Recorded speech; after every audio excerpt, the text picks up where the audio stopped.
Welcome to another edition of Disaster Hack. I'm glad you've joined us today. So we're going to be discussing the principles of emergency management.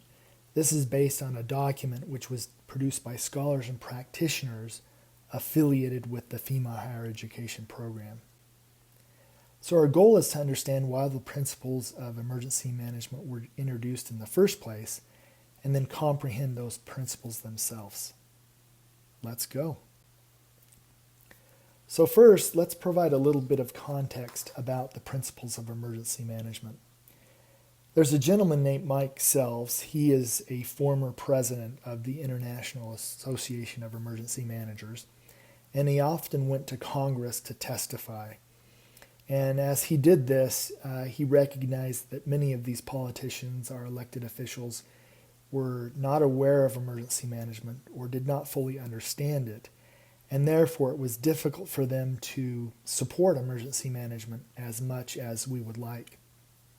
He was sharing this concern with Wayne Blanchard, who was the program manager for the FEMA Higher Education Program, and they decided that they would take up the charge to try to codify, if you will, what emergency management is and what it does to help politicians and elected officials understand what we do. So again, we could get more support from them. So they decided to invite several scholars and practitioners to Emmitsburg, Maryland, for a series of discussions about what emergency management is and what we do. And I was fortunate to be a member of this group. I remember being locked in a room, so to speak, and having some great discussions with some of my colleagues. Some of them were very vigorous with a lot of debate. Others were, had a lot of consensus. But ultimately, we developed the principles of emergency management, and they were adopted by many organizations and agencies, including FEMA and the International Association of Emergency Managers, and others. So the document itself that was produced is not lengthy.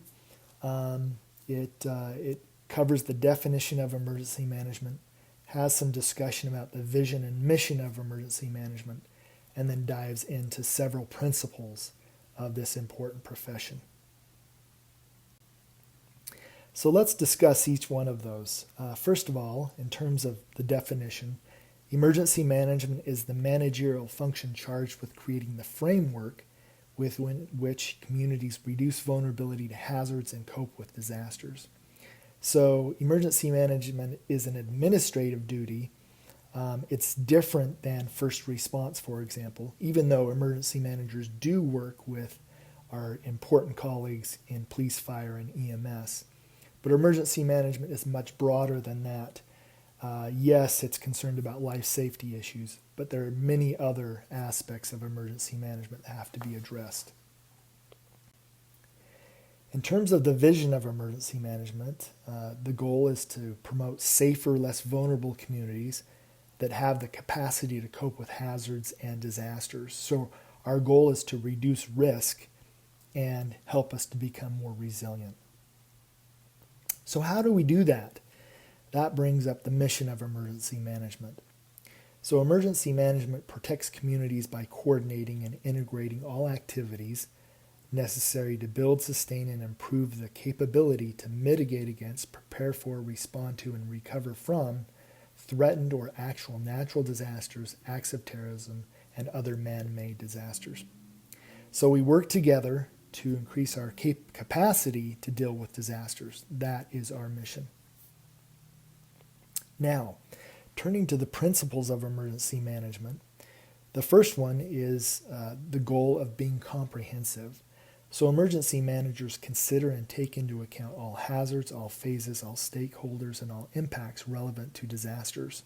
So we need to consider all types of natural hazards, whether it's an earthquake, a landslide, a hurricane, a tornado, a brush fire.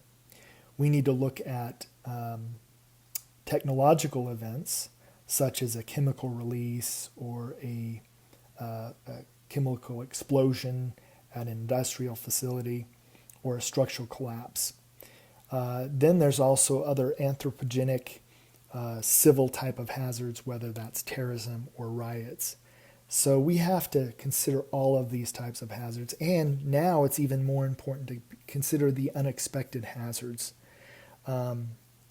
We could have cyber attacks, for example. There have been cases where people have run down people in parades.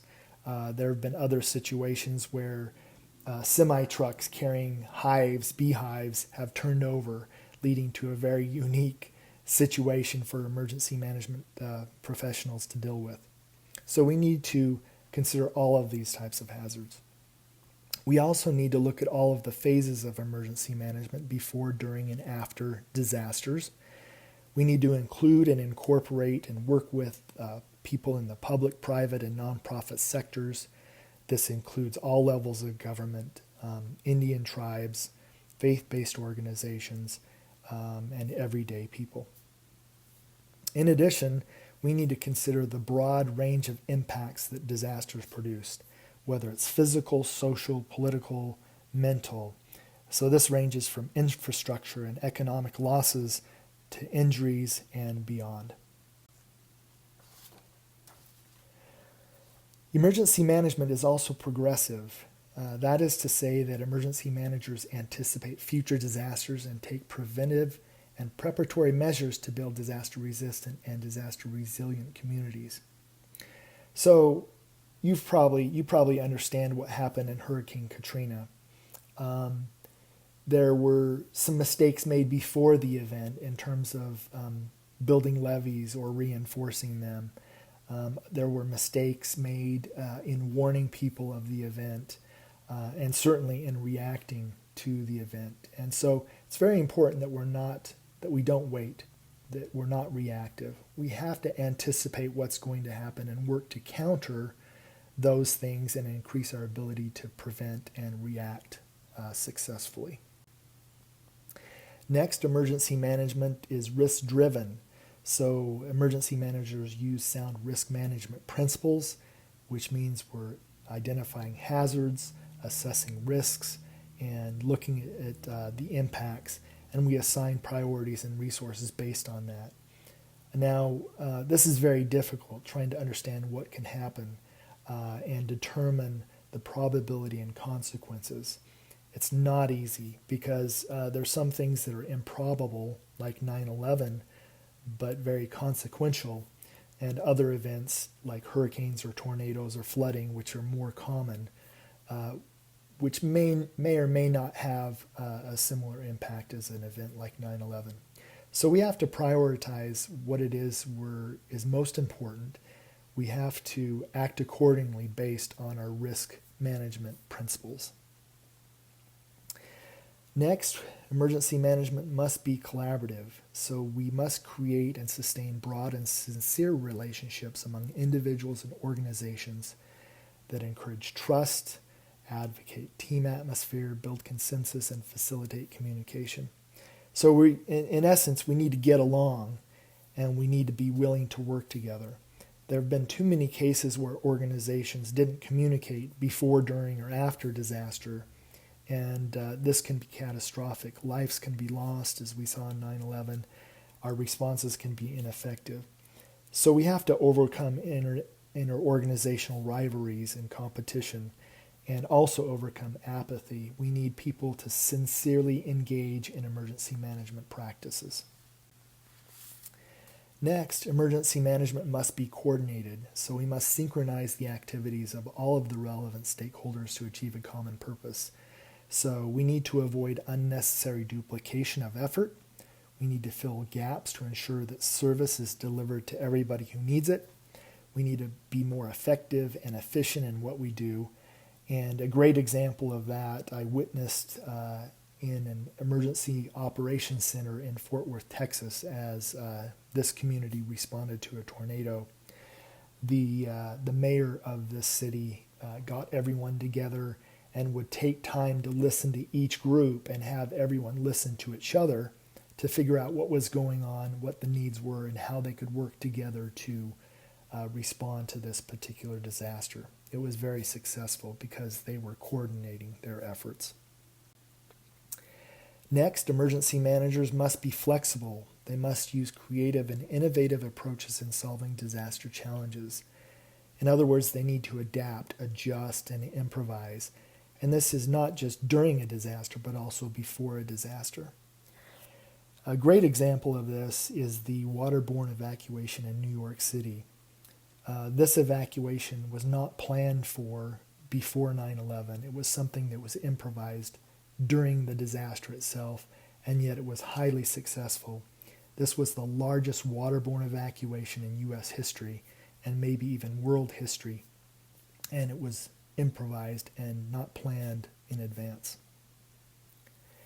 Next, emergency managers must be professional. They must value scientific and a knowledge-based approach, which is based on education, training, experience, ethical practice, public stewardship, and continuous improvement. So emergency managers and emergency management organizations must be ever learning. Would you want a doctor to operate on you who doesn't know the latest information and hasn't read the latest academic journals in his or her specific discipline or area of expertise? Probably not, right? Well, the same goes for emergency managers. We want them to be very competent and professional and strive to improve every day. Now, I would refer you to a couple of important documents produced by the FEMA Higher Education Program, and these were developed by some scholars, Shirley Feldman Jensen, Steve Jensen, and Sandy Smith, and they include the next generation of emergency management competencies, and also there's a document on the ethics of emergency management. In addition, there's some great information about ethics with on the website for the International Association of Emergency Managers. So again, emergency managers do need to be professional.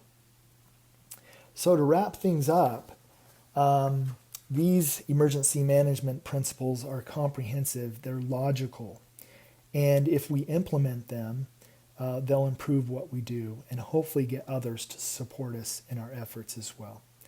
Thanks and have a great day.